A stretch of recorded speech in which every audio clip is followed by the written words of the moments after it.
The late afternoon sun cast a golden glow over the small town of Ashgrove, nestled along the quiet shores of Lake Michigan. It was a town like many others, where life moved at a slow, predictable pace. The streets, lined with old brick buildings, exuded the charm of a bygone era. One of the few constants in the town was Davenport's Café, a quaint, family-run establishment that had been serving coffee, pastries, and sandwiches for over 40 years.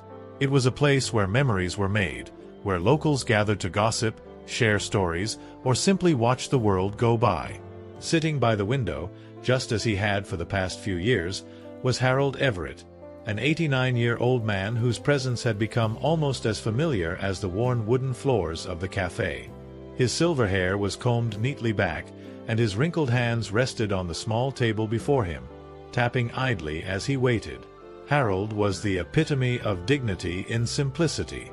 His attire, a buttoned-up cardigan over a clean white shirt, reflected his old-fashioned values, a man who, despite the slow decline of his body, still cared about presentation. His face, etched with the lines of time, held a softness in his eyes, a kindness that made him approachable. Harold had been coming to Davenport's Café for decades. He used to visit with his wife Margaret, who had passed away 5 years ago. Now, the café served as a refuge for him, a place where he could escape the empty silence of his small, creaky house. Every afternoon, like clockwork, Harold would arrive at the café, sit in the same corner by the window, and order the same simple meal, a sandwich, plain and unpretentious, much like the man himself. But today was different. The familiar face of Mrs. Davenport, the café's warm and welcoming owner, was nowhere to be seen. Instead, behind the counter stood a young man, no older than 22, with messy hair tucked under a backwards baseball cap. His eyes were glued to his phone, oblivious to Harold's entrance. Tyler, the new hire, had only started a few weeks ago, and it was clear to everyone in town that he wasn't particularly thrilled with his job. He had that air about him, the kind that suggested he thought he was too good for the sleepy little café and its patrons. Harold approached the counter, his cane clicking softly on the floor with each step.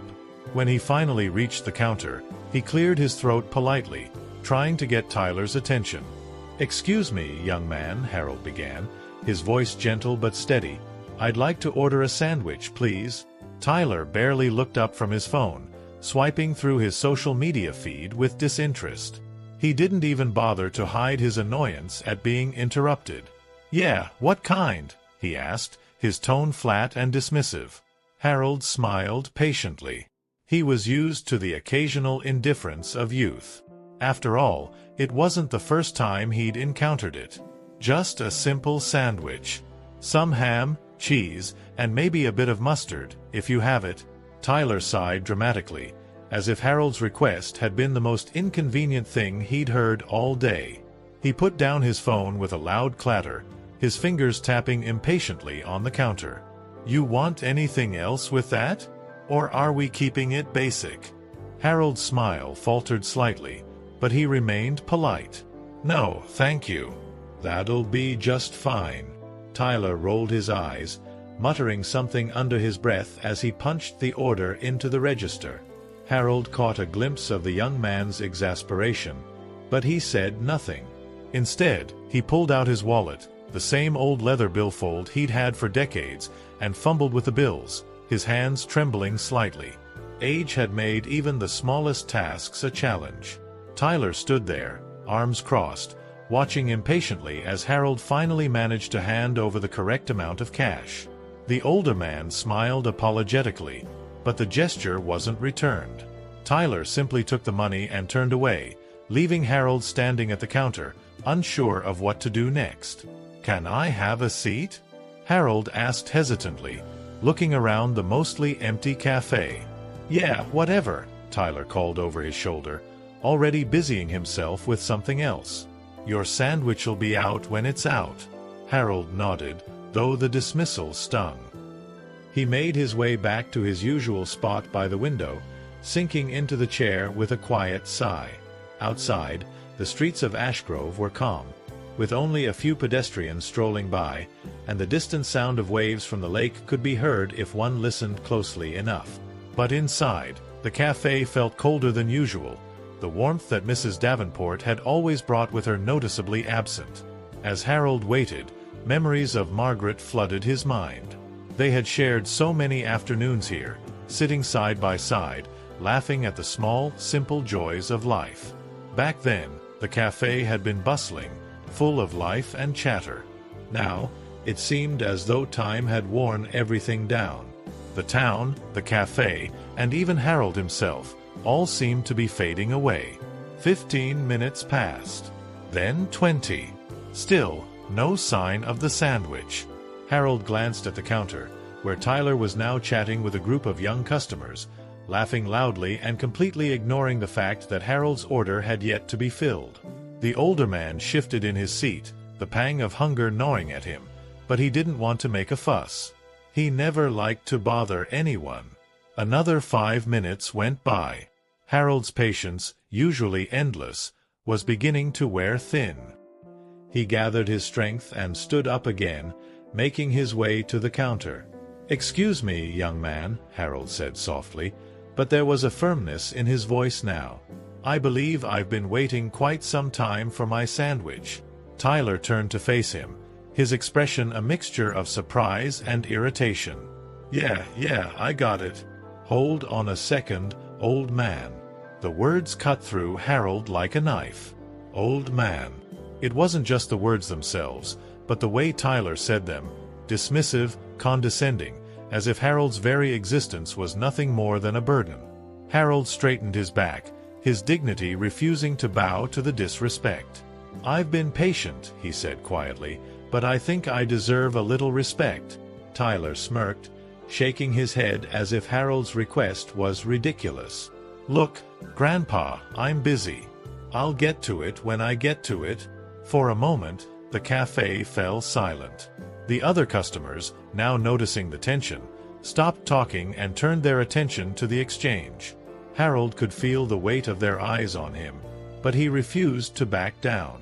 He'd been through too much in his life to let some disrespectful kid humiliate him over a sandwich.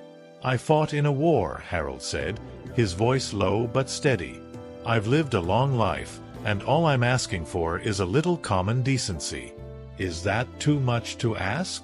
Tyler's smirk faded, but before he could respond, one of the younger customers, another teen around Tyler's age, snickered from the corner.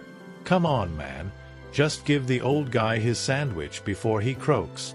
The café erupted in laughter, and Harold's face burned with shame. He had never felt so small, so invisible. He turned and, with slow, deliberate steps, made his way out of the café, leaving behind the place that had once been a sanctuary. But as the door closed behind him, Harold made a quiet vow to himself. This wasn't over. The door to Davenport's café swung shut behind Harold, and for a moment, the world outside felt deafeningly quiet compared to the murmurs of conversation and the clinking of cups inside. The air was crisp, typical of a late autumn afternoon in Ashgrove. The golden sunlight had begun to fade, and a chill settled over the town. Harold stood for a moment on the sidewalk, gripping his cane tightly, his mind swirling with emotions he hadn't felt in years. Humiliation, yes, but also a deep, gnawing sense of loss. Harold Everett wasn't the type of man who normally let things get to him. His life, marked by trials and perseverance, had shaped him into someone who carried himself with quiet strength. He had always believed that dignity came from within, but this, what had just happened in the café, was different. This was public. His dignity had been trampled on, not in the privacy of his own mind, but in front of a crowd of strangers. And what hurt the most was the silence. As Harold slowly began walking down the sidewalk, his cane tapping rhythmically against the pavement, his thoughts lingered on the faces of those inside the café. There had been at least 10 people sitting at various tables. None of them had said a word. Not one person had spoken up in his defense. Some had shifted uncomfortably in their seats, and a few had even looked away, pretending not to notice the exchange between Harold and the young man behind the counter. But no one, not a single soul, had stood up for him. "Is this what it's come to?" Harold muttered under his breath, shaking his head in disbelief. 89 years on this earth, and this is how it ends up? The street was nearly empty now, save for the occasional car that drove by. Harold's mind drifted back to a time when people in Ashgrove knew one another by name, when neighbors helped each other and respect was a given. Back then, there would have been no question about what was right and wrong. If someone had been rude or disrespectful, others would step in, correcting the behavior out of a shared sense of community and decency. But now it seemed like people couldn't be bothered. Too wrapped up in their own worlds, their own phones, their own distractions. Back in the cafe, the atmosphere had grown uncomfortably tense after Harold's departure. Tyler, still standing behind the counter, looked around as if seeking validation from the younger customers who had laughed earlier. He had a fleeting moment of doubt, perhaps he had gone too far. But when his friend in the corner snickered again, Tyler shrugged off the feeling, masking it with false bravado. The other patrons, however, weren't so easily amused. An older couple sitting by the door exchanged uneasy glances. The woman, a regular at the cafe, whispered to her husband, "That poor man. Someone should have said something." Her husband, a grizzled retired factory worker, nodded but kept his eyes down, not wanting to get involved now that the moment had passed. Across the room, a young mother with her toddler kept glancing at the counter, visibly uncomfortable with the way things had played out. She'd come to Davenport's often enough to know that the owner, Mrs. Davenport, would never have tolerated such behavior from her staff. But Mrs. Davenport wasn't here today, and as much as she wanted to say something, the young mother felt that familiar weight of societal pressure. Don't rock the boat, don't get involved. The silence in the cafe became suffocating, as if everyone was waiting for someone else to break it. Tyler finally broke the tension by grabbing a dish rag and wiping down the counter with unnecessary force, muttering to himself. His eyes, however, darted occasionally toward the door, almost expecting Harold to return. Outside, Harold continued walking, his steps slow but steady. He didn't lie far from the cafe, just a few blocks in a modest one-story house that he and Margaret had bought decades ago. The walk, which used to be a quick stroll for him, now felt longer and heavier with each passing day. Age had taken its toll on his body, but his spirit had always remained strong. Today, though, he felt a crack in that spirit. As he passed familiar houses and storefronts, Harold's thoughts returned to the cafe and the young man, Tyler. He had seen many Tylers in his life, young, brash, and too caught up in their own arrogance to realize the importance of kindness and respect. Harold had dealt with men like him during the war, boys fresh out of high school who thought they knew everything, only to be humbled by the brutal realities of life. The difference, though, was that back then, men learned from their mistakes. There were consequences, lessons to be learned, and people who cared enough to teach them. But now, in this new world, Harold wondered if anyone cared anymore. Reaching the corner of Maple Street, where his house stood, Harold paused for a moment. The old Victorian-style homes that lined the street had once been a symbol of prosperity and community in Ashgrove. Now, many of them sat empty, their paint peeling and windows boarded up. The town wasn't what it used to be. Harold sighed, his breath visible in the cool autumn air. He made his way up the narrow path to his front door, fumbling for the key. His hands, once steady and sure, now shook as he tried to unlock the door. After a few frustrating moments, he managed to get it open and stepped inside. The house greeted him with the familiar scent of old wood and memories. The faint ticking of a grandfather clock in the hallway echoed through the quiet space, a reminder that time, relentless and unforgiving, never stopped moving forward. Harold hung his coat on the peg by the door and made his way to the small kitchen. Sitting at the kitchen table, Harold stared out the window, watching as the last rays of sunlight disappeared behind the houses across the street. His mind wandered back to Margaret. She had always been the one to comfort him in moments like this. She would have known exactly what to say to lift his spirits. Her absence was a constant ache, a void that nothing seemed to fill. "Margaret," he whispered, closing his eyes. "What would you have done?" He imagined her voice, gentle but firm. She would have told him not to let it get to him, to rise above the rudeness and the cruelty. She would have reminded him of his worth, of all he had endured and overcome in his long life. But even with her imagined encouragement, the sting of what had happened in the café refused to fade. It wasn't just the young man's words that hurt, it was the fact that no one had stood up for him, that the world, in that small moment, had seemed to turn its back on him. As the night deepened, Harold remained at the table, lost in thought. The silence of his home was comforting, but it was also a reminder of how isolated he had become. In a world that moved on without him, Harold wondered if he still had a place in it. But as the hours ticked by, a quiet resolve began to build within him. This wasn't over, and he wouldn't let it be. Harold Everett had lived too long, seen too much, to let this be the way things ended. He would find a way to remind the world, and perhaps even himself, of his dignity. The following morning, the sky over Ashgrove was a dull gray, clouds hanging low as if the heavens themselves were weighed down by memories. Inside his modest home, Harold Everett sat by the window, his hands resting on the armrests of his old recliner. The quiet ticking of the grandfather clock was the only sound that filled the room. His eyes were unfocused, staring out at the front yard, but his mind was miles away, lost in a time that seemed distant yet painfully close. Harold had always been a man of reflection. After Margaret passed, he had learned to live more in his memories than in the present. It was easier that way, less lonely. But today, after the incident at the café, the past felt particularly sharp, as if the humiliation from yesterday had peeled away a protective layer that had been covering his old wounds. He could feel the weight of his years more than ever.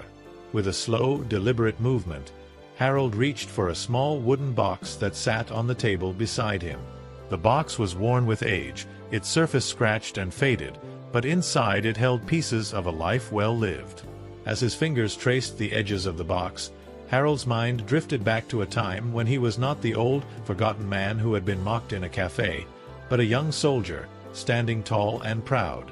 It was 1943, and Harold was just 18 years old, a fresh recruit in the U.S. Army, shipped off to fight in a war that was tearing the world apart. He had been stationed in Europe, far from the small town he called home, far from Margaret, who had been just his sweetheart back then, waiting anxiously for his letters. Harold had seen things that no one his age should have to see: death, destruction, the weight of human suffering pressed down on him like a lead blanket. But through it all, Harold had held on to his sense of duty. He had been raised by his father, a veteran of the First World War, to believe that honor, discipline, and respect were the pillars of a man's character.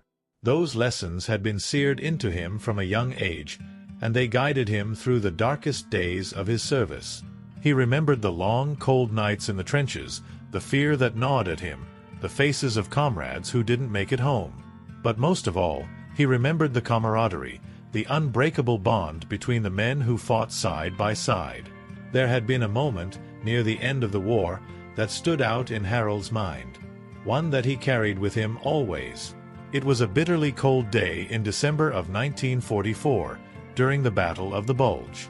The German army had launched a surprise offensive, and Harold's unit had been caught in the thick of it. They were low on supplies, ammunition, and hope.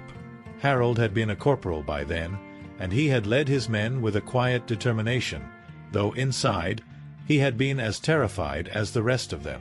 In the chaos of battle, one of his men, a young private named Johnny Malone, had been shot. Johnny was barely 19, just a boy, really, and Harold had dragged him to safety, despite the gunfire raining down around them. He had stayed with Johnny through the night, talking to him, holding his hand as the boy's life slowly slipped away. Johnny had died just before dawn, but Harold had made a promise, to himself, to Johnny, and to all the others who wouldn't make it back, that he would live his life in a way that honored their sacrifice.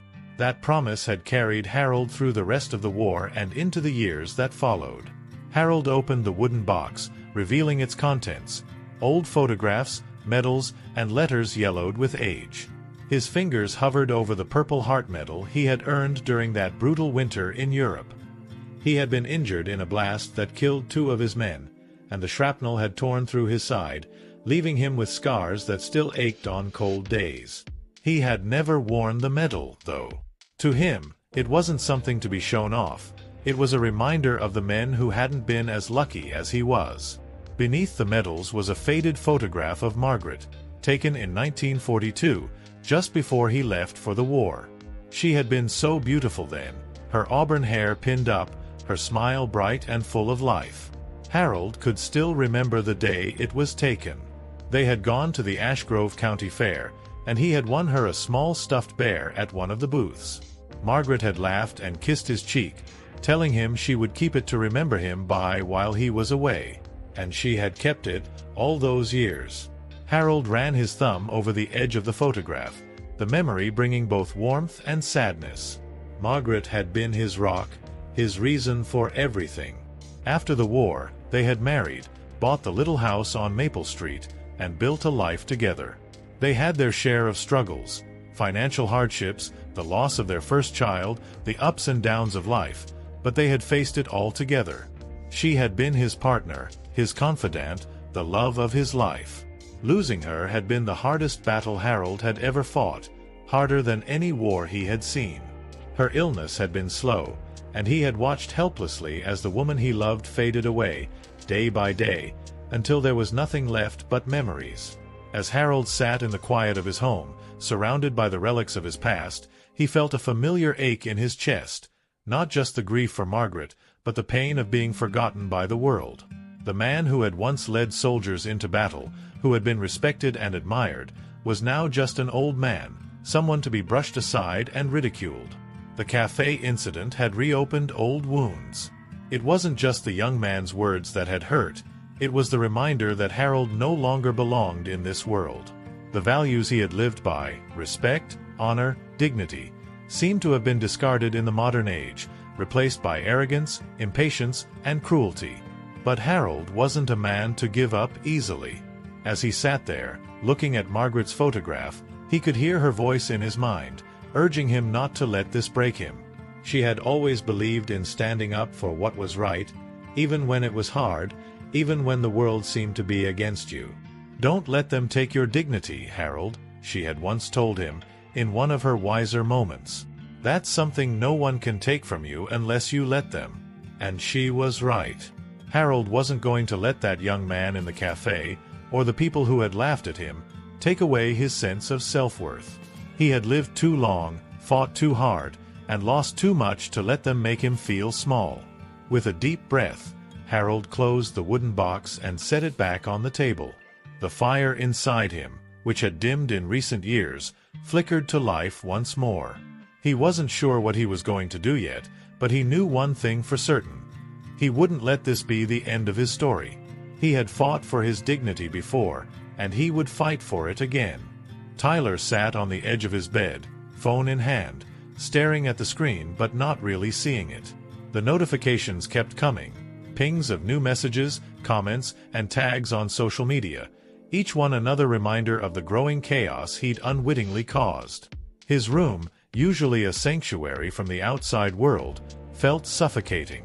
The bed unmade, clothes strewn across the floor, an empty takeout box by the door. This wasn't how he pictured his life at 22, working part-time at Davenport's Café, living in a cramped apartment, and now, dealing with the aftermath of what he'd stupidly thought was just a bad day at work. The café had been his job for the past 6 months. It wasn't a dream job by any means, but it paid the bills, barely. He'd taken it thinking it would be temporary, just something to hold him over until something better came along. But that something better never seemed to materialize. College hadn't worked out. Too expensive, too much pressure, and now Tyler felt stuck, treading water in a life that seemed to be getting smaller by the day. The video had changed everything.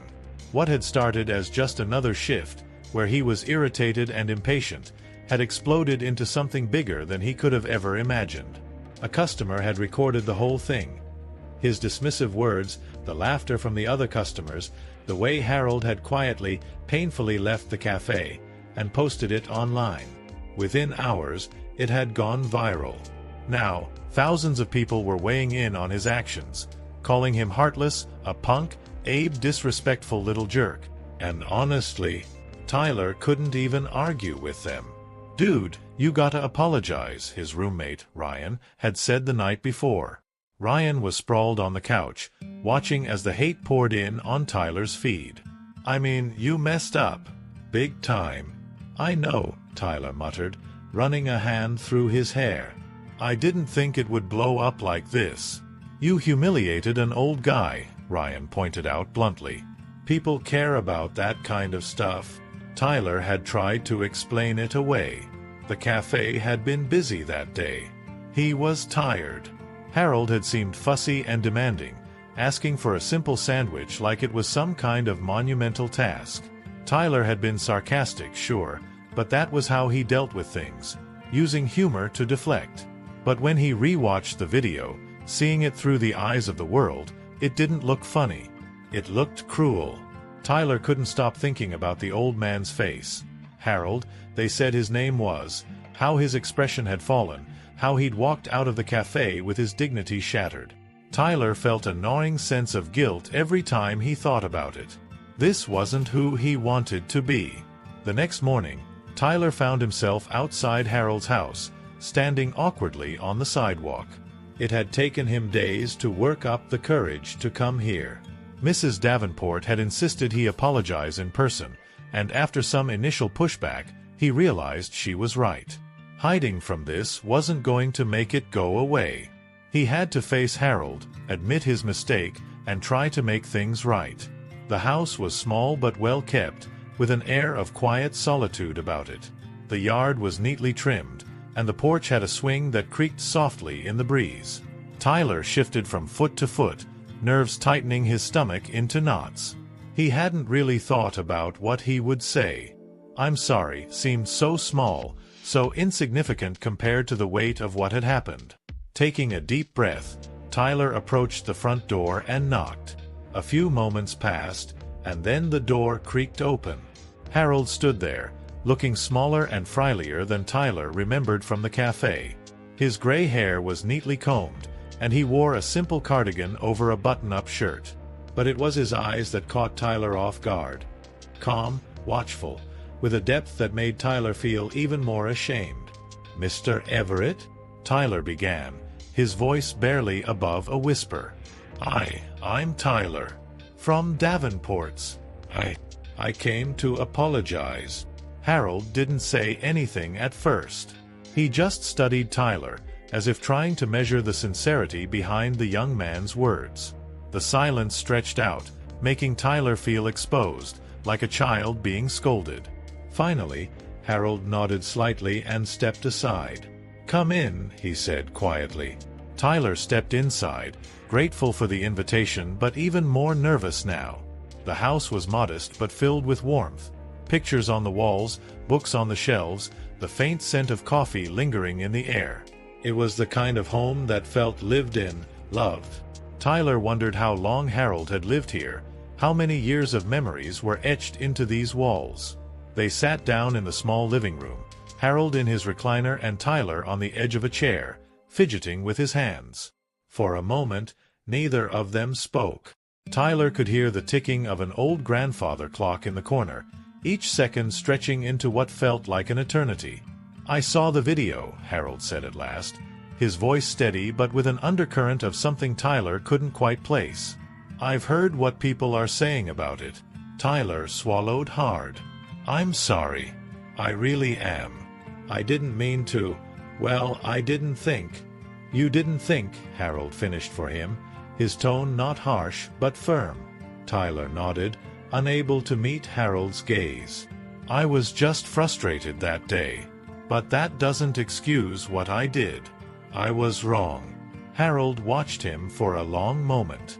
"I appreciate you coming here," he said finally. "Not many would." Tyler looked up, surprised. He hadn't expected Harold to be so calm about it. He had imagined anger, maybe even rejection, but not this quiet acceptance. "But you should understand something," Harold continued. "It's not just about what you said or how you acted. It's about what it means." He paused, as if searching for the right words. "People my age, we've lived a long time. We've seen the world change, sometimes in ways we don't understand. But one thing that never changes is respect. I don't expect to be treated like I'm special just because I'm old. But I do expect to be treated like a human being." Tyler felt a lump in his throat. Harold's words were simple, but they carried a weight that Tyler hadn't fully grasped until now. It wasn't just about a sandwich or a sarcastic remark. It was about dignity. "I didn't mean to take that away from you," Tyler said softly. "I know I did, and I'm sorry." Harold nodded again, this time with a small, sad smile. "You're young. You'll make mistakes. But the important thing is that you learn from them." Tyler sat back, feeling a mixture of relief and something else, something like hope. He had come here expecting the worst, expecting to be turned away. But instead, Harold had shown him a kindness he didn't feel he deserved. "I'll do better," Tyler promised. "I'll try anyway." Harold's smile widened just a fraction. "That's all anyone can ask." As Tyler stood to leave, Harold rose slowly from his chair, his movements deliberate. They stood facing each other for a moment, and then, to Tyler's surprise, Harold extended his hand. Tyler took it, feeling the firmness of Harold's grip, the strength of a man who had lived through more than Tyler could imagine. "Thank you for coming," Harold said. Tyler nodded, his chest tight with emotion. "Thank you for letting me." As he left Harold's house and walked back down the quiet street, Tyler felt something lift from his shoulders. The weight of guilt and shame that had been pressing down on him for days seemed lighter now. He wasn't sure what would happen next, or how the world would continue to react to the video, but at least here, in this small corner of Ashgrove, he had taken a step toward making things right. A week had passed since Tyler's apology, and though the memory of the cafe incident still lingered in Harold's mind, it no longer carried the sharp sting it once had. Instead, it had become something else, something more profound. The small town of Ashgrove had changed in subtle ways. People in the cafe were kinder, more patient, and more aware of those around them. It was as if the video, and the conversations it sparked, had woken something dormant in the community.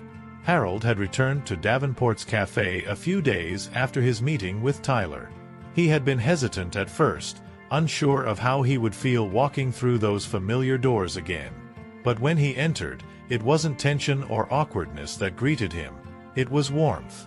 Mrs. Davenport had personally welcomed him back, offering him a seat by the window, just like before, and the regulars had smiled and nodded at him, some offering small words of encouragement or sympathy. Even Tyler, who still worked at the cafe, had changed. The young man was quieter now, more thoughtful in his interactions with customers. When Harold had placed his usual order, just a simple sandwich, Tyler had prepared it with care, setting it down in front of him with a genuine smile. "On the house today, Mr. Everett," Tyler had said softly. Harold had smiled back, appreciating the gesture. But more than the free sandwich, he appreciated the effort Tyler was making. The young man had learned something valuable from this experience, something that Harold himself had learned long ago. That respect wasn't something to be demanded. It was something earned, both through actions and through the way you treated others. As the days turned into weeks, Harold found himself reflecting more and more on what had happened. The viral video, the apology, and the outpouring of support from people all over the country had been overwhelming at times. He had never expected to become the center of such a public moment, but he had come to realize that maybe it wasn't about him. Maybe it was about something bigger. One afternoon, as Harold sat in his recliner, he received another phone call, this time from Sarah Matthews, the young reporter who had contacted him after the video went viral. "Mr. Everett, I was wondering if you'd be interested in doing a follow-up interview," she said, her voice eager but respectful. "A lot of people have been asking how you're doing and what your thoughts are now that some time has passed." Harold paused, thinking. He wasn't a man who craved attention. But he also knew that the story had touched a lot of people. Maybe it was worth sharing a few final thoughts. "All right," Harold said after a moment. "I'll do it." The following day, Sarah came to Harold's home with her camera crew. They set up in his living room, positioning the cameras so that they captured the warmth of his home. The old photographs, the bookshelves, the soft glow of the afternoon sun filtering through the window. Sarah sat across from Harold, her notepad in hand, and smiled warmly. "Thank you for agreeing to this, Mr. Everett," she said. "I think a lot of people will appreciate hearing from you." Harold nodded, his hands resting in his lap. "I'm not sure what more there is to say," he began. "I've lived a long life. I've seen the world change in ways I never could have imagined when I was a young man. But through it all, I've learned that certain things never change: respect, kindness, treating others with dignity. Those things matter, no matter how fast the world moves or how much things seem to change." Sarah listened intently, her eyes focused on Harold as he spoke. "Do you think what happened at the cafe has changed anything for you or for the community?" Harold smiled faintly. "I think it has. It reminded people that we're all human, and we all deserve to be treated with decency, no matter our age or where we come from. It's easy to forget that in today's world, where everyone's rushing and distracted by their own lives. But moments like this, they make us stop and think." "And what about Tyler?" Sarah asked gently. "Do you think he's changed?" Harold considered the question. "Yes," he said after a moment. "He's young. He made a mistake. But he learned from it, and that's what's important. We all make mistakes. The real question is whether we're willing to grow from them." Sarah smiled, clearly moved by Harold's words. "I think a lot of people will find comfort in what you've said. Is there anything else you'd like to add? Anything you'd like to say to the people who have followed your story?" Harold looked directly into the camera, his voice calm but strong. "I'd like to say thank you to everyone who stood up for me, to those who reminded me that I'm not invisible, that I still matter. It's not just about me. It's about all of us, young and old, remembering that we're connected. We have to take care of each other, respect each other. That's what makes life worth living." The interview aired a few days later, and it received an outpouring of support. People from all over the country commented on how Harold's words had touched them, how his quiet dignity had reminded them of their own grandparents, or of the importance of kindness in a world that often felt too harsh. In the weeks that followed, Harold noticed small changes in Ashgrove. People were more considerate. Neighbors greeted each other with a little more warmth. And at Davenport's Café, there was an unspoken understanding that every customer, no matter how young or old, was treated with respect. Harold's legacy wasn't just in the viral video or the interview. It was in the subtle shifts in how people treated each other, in the way Tyler now approached his job with more care, in the way the cafe had become a place where people came not just for food, but for community. As Harold sat on his porch one evening, watching the sunset over Ashgrove, he felt a deep sense of peace. His life, long and full of both joy and hardship, had come to mean something more in these final years. And as he watched the world around him, he knew that Margaret would have been proud. Thank you for watching this powerful story about respect, forgiveness, and the value of human dignity. Harold's journey reminds us that no matter our age or stage in life, we all deserve kindness and understanding. If this story touched your heart, please make sure to like this video, subscribe to the channel, and hit the notification bell so you don't miss any of our future content. Let's keep spreading these important messages of compassion and empathy. Thank you again, and we'll see you in the next video.